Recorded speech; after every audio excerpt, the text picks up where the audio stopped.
the head coach of the Homer Center football team. Our conversation brought to you by Marcus & Mack, a law firm representing injured people. Greg, good morning. Good morning, Todd. How you doing, buddy? Wonderful. It's good to have you back with us here on Indiana in the Morning. Thank you. We got a lot to talk about here today because I'm going to sort of use you as a voice, a test case, if you will, for summer athletics all across Indiana County. Because guys just like you who are football coaches, other coaches of other sports, even band folks, they are in the midst of a summer unlike any they've ever had before. And I know that there have been differences for you in terms of summer workouts and working with your ball players than in any other year. Tell me some of those differences that you've had to take note of and make a part of the routine.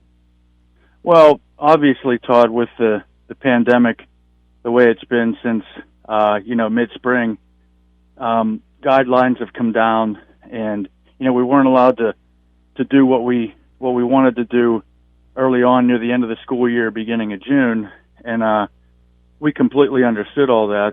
And so when some guidelines came out and the PIAA gave the go-ahead to start some of these optional, group and individual workouts for conditioning and such, we were on board.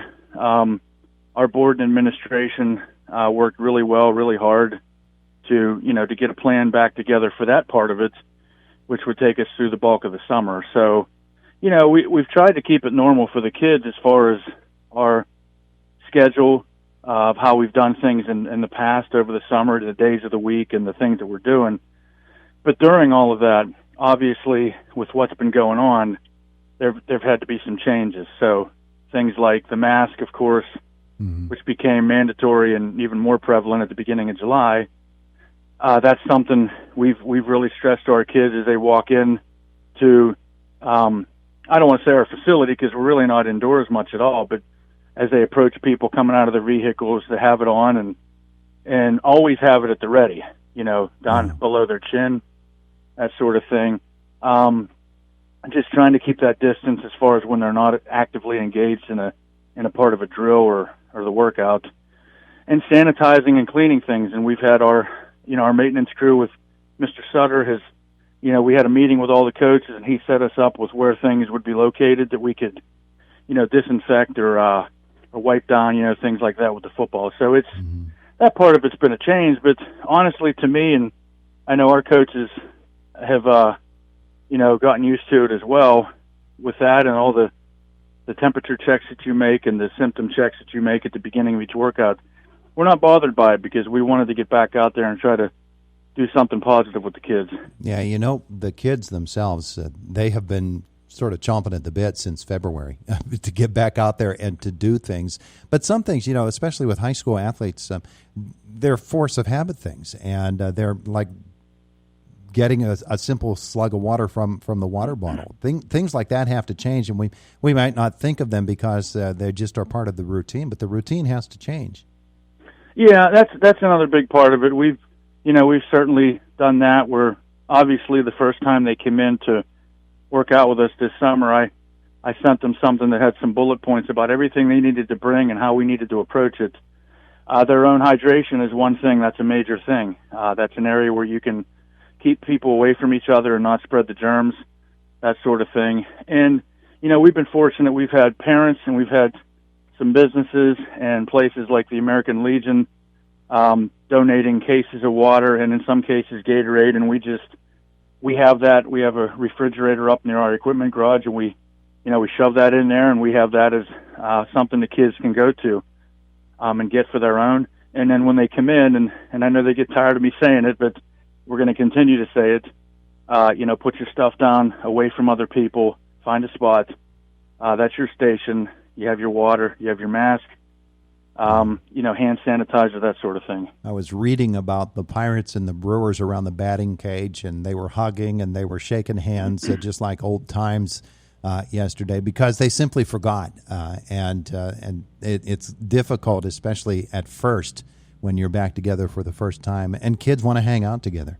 And for a lot of them, they didn't get that chance for a good long time. And so getting them back together as a group is one thing, but keeping them physically distanced from one another, that might be a bit of a challenge. It's not easy. I mean, anybody that's been doing these workouts, like you said earlier, whatever the sport. I know football gets a lot of the focus, but there's other sports and other groups doing workouts and things, and that's great. But that is the challenge. I mean, these kids, you don't know what they do when they leave here. They may go be hanging out down at the park, and Yeah. and we can't stop that. But while they're under our control, you have to do the best you can with these guidelines, and ours have been very receptive to it. I mean, I say that, and I'm sure in the back of their mind they're thinking, oh, here Coach goes again, lecturing us or telling us move apart or put the mask up, when you're in that line or the coaches are talking to you. But here again, with all due respect to what's been going on, if we want to have a chance to have a season, these are the things we have to show our local board and administration, which then, is going to get filtered up to District 6 and PIAA. As a football coach, of course, you're involved in one of the sports that has been identified as being one of the riskiest of all because of the proximity of the players, the fact that they're hitting each other, they're sweating all over each other, and physically distancing once you get into the context of actual practices and games is going to be different. Tell me about designing a training camp that's probably going to be different than any that you've ever had before. It absolutely will be different than any that so many of us have had before. And I'm honestly not quite sure how all the I's will be dotted and T's will be crossed at this point. And, it's like everybody says, that the word they use is fluid, which is true because, things change. And I just think if we can continue to control the guidelines that have been given to us to this point, okay, that's a big part of it. And you're right. I mean, they're going to put the pads on at some point. If we get to that point, and I'm hopeful we do, and then that's going to be an issue. I just think in that situation, I think we just control what we can control, continue to do the monitoring, and take good care of these kids away from that situation, and hopefully good things happen. Of course, in the Heritage Conference, it's really a fraternity of coaches. You guys have known each other for a good long time, and so you have the opportunity to bounce ideas off one another. Have you been able to get together with the other coaches, at least in terms of texting or emailing or doing whatever it is to maybe pass some ideas from one to another? I have. I've been in contact by text with a couple of them. I know Matt Felicic and I back at the beginning, Matt from Purchase Line, we were going back and forth right when we were able to, we got the go-ahead, that sort of thing, and we were talking about a few things. The only other opportunity that I think we may be able to get together on prior to any start of the season would be at the Heritage Westpac Media Day, which is scheduled for August 7th. So, other than that, I really haven't. I know the principals, and I'm assuming the athletic directors, but especially the principals, I'm sure, have been in close contact with each other about a lot of different things. Obviously, school issues take precedence here, but I know there have been meetings and discussions among that group of people to see what's going to happen moving forward. As tomorrow the PIAA holds its big meeting, I'm sure that you're paying a whole lot of attention to what will be said at that. Are you going to actually zoom in on it? I don't think I'm going to zoom in. I know Mark will. I think he was saying he worked to get an invitation, and I know Mark's been great about getting information out that he hears in those kind of official capacities. I'm a little more uneasy about it than I was a couple weeks ago, just because of how things have been portrayed lately. Mm-hmm. I don't want to be that way, but it's just one of those things where you just don't know how it's going to go. I think a lot of people at this point, Todd, would be satisfied if we knew for sure we were going to have some semblance of a season, whether it was delayed or shortened or however they wanted to truncate the playoffs, that sort of thing, if that happens.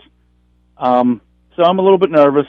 I don't know if other guys are aware of the meeting, other coaches, but we'll just see what happens, I guess. Yeah, and one of the concerns you have to have as well is making sure parents are comfortable with this whole thing, and I'm sure you've had some conversations there.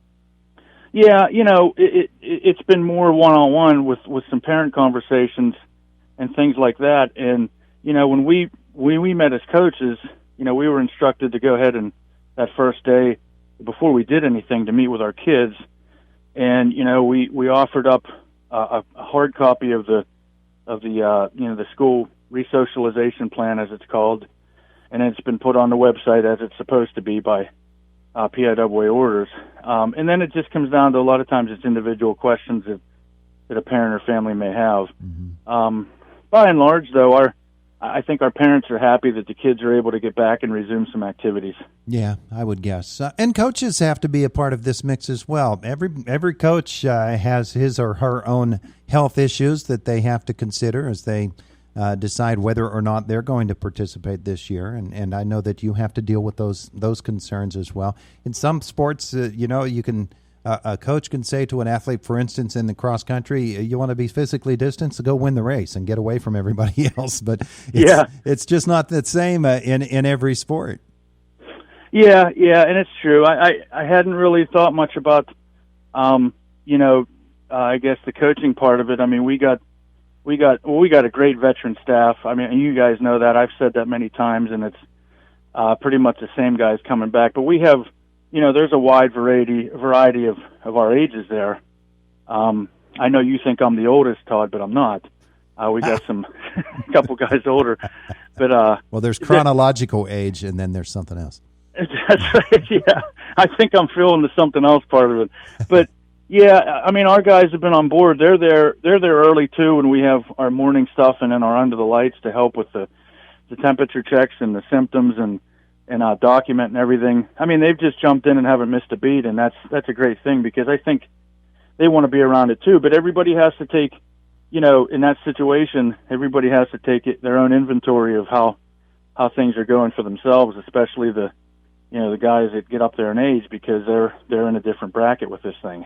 Yeah. Well, it's going to be an interesting, a curious, maybe an anxious couple of weeks or months here for high school athletics and for families and school districts as a whole. You're in the same boat as everybody else. Greg Page, thanks for being with us today. Hey, Todd, thank you and the crew for everything you guys always do. We appreciate it. Have a great day. Thanks.